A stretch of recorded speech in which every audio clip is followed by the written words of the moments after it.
The newsroom, where untold story is revealed.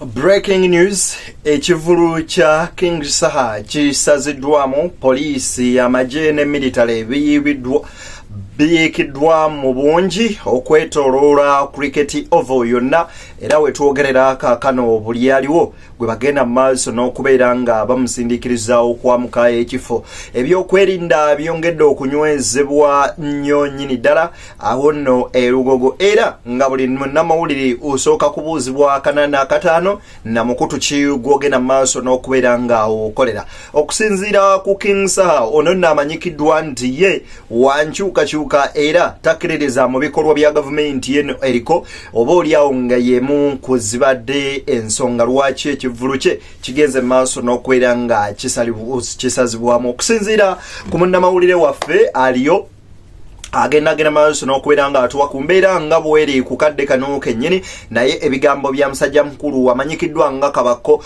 wuno atutegeezezza nti abaavu yagenze maaso n'okubeera nga aleeta obuzibu abaddaani General Muhoozi Museveni General Salim Sale ani akubye essimu ate ekansolinze ekivulu Kya King Saha ekibadde ekyokubeerawo olunaku olw'enkya nga buli kimu kimaze okubeera nga kikolebwa nzeddeni akutuusaako ensonga nkusaba n'obuwombeefu obw'ekika ekyawaggulu video sooka ogimpene like bw'ogiwa like oba ogiwadde muliro ogugitamuza otuuka ku research noomu kubeera information yali so crucial nga buli muntu yeetaaga ogera maaso n'okugifuna tana subscribing nga gwe mulundi gw'ogusoosa okutulaba nkusaba asooka osubscribing ng'ekansooka enkuwe ku bigambo bya musajja mukulu wamanyikiddwa nga Kabako wano katini naye ate by the way kansooka enkuwe police ng'egenda maaso n'okubeera ng'econfirming nti ekituufu ekivulu kigenze maaso n'okuba nga kikansolingibwa na nsonga ki ekigazaawo. Nice hearing from you people. We were very worried. They've told us cricket over has been closed. They've even put like 10 military buses around it. Now, what has happened? Yes, Afande. Is to be very exact. We have halted it. We have halted it because of a number of issues. Can you help us? Ebuvanjuba nebugwanjuba ewaka wasigalawo ewasinga Beyond the Newsroom gwe mukutu ogukuleetera ekyo ekisinga katiranga naffe ng'oyita ku noti 774 ne noti 744 na bino bikulu tetulanga bafere tetulanga basawo ba kinnansi n'abagwa mu koowa eryo mwebale kutuwagira. Thank you.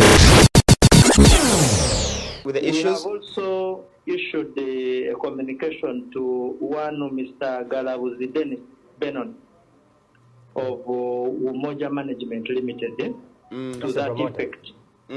I think he's the organizer. Yeah. Okay. Yeah. Well, the issue at hand is that you know, when they are going to have a music show.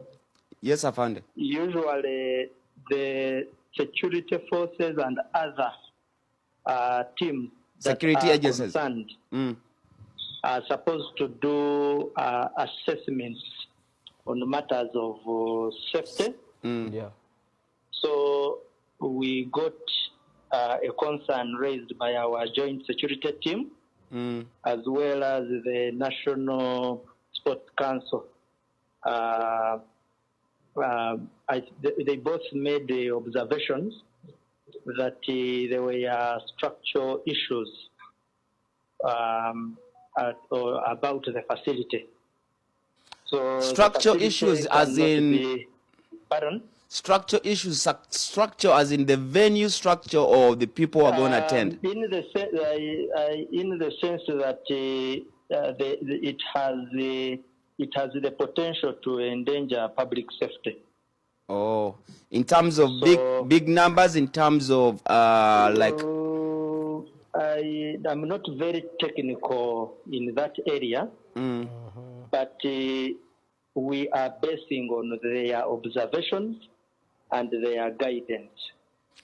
So this has been put on hold until further notice, or totally holds. Yeah, halt, because when we put it at halt, it means that if those issues can be rectified, then the place is as good as being used, can be used. So At until the moment, we are halting it because it has a lot it can do in endangering public safety. And we cannot police that kind of function. okay, but if all factors go constant, can anything be done between now and tomorrow on their side? If they can meet the concerns raised by the teams on ground and rectify the gaps identified by that team, By the team. then for us we have no business allowing it to go on. Okusinziira ku mwogezi wa poliisi mu Kampala n'emirirwano Luuko Wesigire bwe bati bagenzi maaso n'okubeera nga bategeeza n'omukulu amanyikiddwa nga Lusoke omwogezi wa poliisi mu Uganda. Kaakati nno ye Kabako ategeezezza nti ekigaza ekivulu kya King Saha si kirala n'omuto wa kiraba by'ebyobufuzi bye bagenda mu maaso n'okubeera nga obaolyawo bazanya. Jjukira nti bano bombirire baasalawo okudda ku ludda lw'abantu lwe bayita nti olw'abantu okubeera nga bawagira ekibiina kya National Unity Platform ate nga kyekyo nno oba gye twandiise leading opposition party mu ggwanga lyattu Uganda. Kansukeeko ebigambo bino obiwulirize. Nino embeera nalibadde ntekamu nga bwola bwefaanana waliwo ne premises ze batatukkiriza kati kusaalwa ngubadde abamu ku ffe tuli bakiwagi naye kati katubyogererewo tetulina kyakkola. Embeera eriwo muganda waffe oba ekivulu kya muganda waffe babayita babaavu. Waliwo essimu awo enamba y'essimu gye tutamanya era bannaye abagiina eyo batuyambeko bagituwa ne mugituwandikirako wansi ne tugikubako. Waliwo essimu ekyagaanye yeremesezza eganye okuyitamu essimu eganye okuyitamu naye essimu eyo yeremesezza endongo eno. Kati kyenjagala okubuuza essimu abantu bano bonna bagenda okujja ssimu emu yekyabagaanye. Nti police waliwo ebintu promoter byatanaba kutuukiriza police byeyandyetaza tuukiriza. I think bannange sigenda kulimba sijja kulimba kankikubuulire buli ali mu kino ekivu ali professional ate era bakimanya they did everything in time. Yesterday waliwo akafaananyi akatambudde ku internet nga ndabako aba city nga baaki bonna nga bali wamu era mbubi abo bennyini be bagambye waliwo essimu ereese obuki order from above.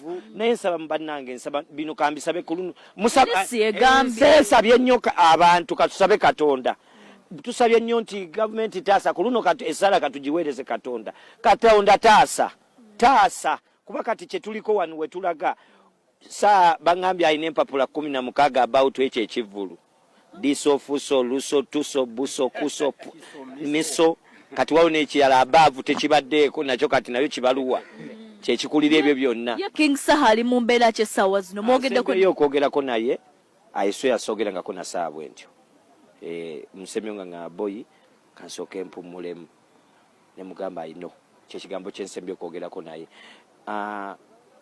Simanyi oba bikolebwa naye bikoleddwa nnyo ku bantu simanyi bikoleddwa nnyo ku bantu baffe ate the few lasuki waliwo ebivulu ebyaliwo sala bakombeera bweti nabyo by'abantu bannaffe na wano leero waliwo ekivulu kyali waffe naye I think we have to stand about this kuba bw'otunuulira wano I think si business ye yakuyimba naye ndaba business nyingi nnyo n'emitwe mingi ne family nyingi. I think zonna zize kweno business tomanya na zonna we zinaafunira 10 naye kijja kuswaza nnyo omuyimbi nga wa myaka 15 nga gyayimbidde nga waliwo omuyimbi atandika eyo ng'ali mukundaba ng'agamba ne saaba muganye eshoye ajja kugwamu amaanyi. Kati waliwo akaana wano kabadde wano katooto kawala bakayita Zoe kambuuziza ekibuuzo ne kaŋŋamba kabako ani aganye ekivulu kya Saha. Kati omuntu oyo gwe nange annemye okukagamba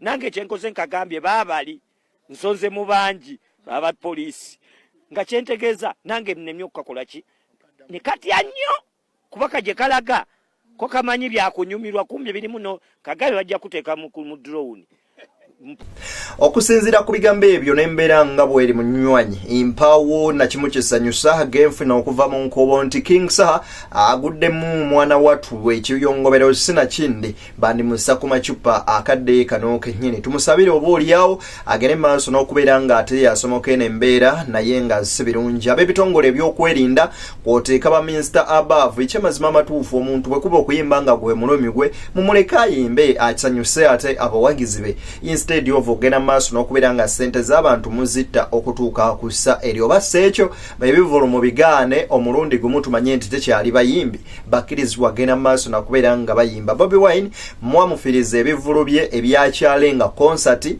ne bamala ne bamugaana okubeera nga ayimba mu ggwanga Uganda takkirizibwa kuyadde okukuŋŋaanya omuntu omu oba babiri abayimbire ne King Saha naye kaakati y'omu gwe mugasse ku lisiti eyo oba si kirungi okubanga omuntu bwe mwawukana naye omuntu bwe mutakkiriziganya ate otulugunya mutulugunye si bwe kiri nti mu nsi muno buli muntu alina aba ku saidi yo oba omuntu alina kubeera nga oliawo nga mwenna muli ku saidi yemu wabeerawo opposition ate oba oliawo ne that leading party kakati bwe bityo bwe biri naye abakulu abakola ebikolwa nga bino bambi tusaba akadde bwe kati ebimu bambi mubirekenga kale simanyi oba bawagizi ba King Saha betefutefu okubanga bwe tuba tugenda mu kalulu ka 2026 bakutikinga box ya yero olw'ekyo kye mukoze King Saha bintu ebimu tubirowoozengako before nga tetunnabikola.